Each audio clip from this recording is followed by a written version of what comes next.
I ended that last video making it sound like a very simple process. It created the music.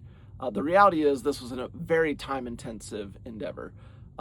First of all, because I found that prompting it in a way to create the song I had in my head, I was just not very good at describing things musically. In many of these AI music creation tools, you cannot type in artist names or song titles, so you can't say, create a song that is similar to Frank Sinatra's I'll Be Home for Christmas or something like that. It won't let you. So you have to describe things musically that you want.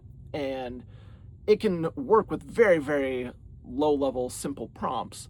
But to get it to come out like how I had in my head, it just was very, very difficult. And so my process for that was I would usually start with ChatGPT, and then I would use ChatGPT to create the prompt. I would say something like, create a prompt that I can put into Suno that is very musically descriptive, that will create something similar to, and I would list a song, Frank Sinatra's I'll Be Home for Christmas or whatever. And then it would give a paragraph of, 4/4 tempo, this key, this tempo, 1950s Americana, driven by, riding bass line and hi-hat cymbal. I mean, it would just come back with an incredibly descriptive thing. And so I would use that, and that would get me, at least in the beginning, much closer. And so that was how I usually eventually evolved my process, where I would use ChatGPT, prompt it, create a paragraph, and then that would allow me to go into Suno and create a version.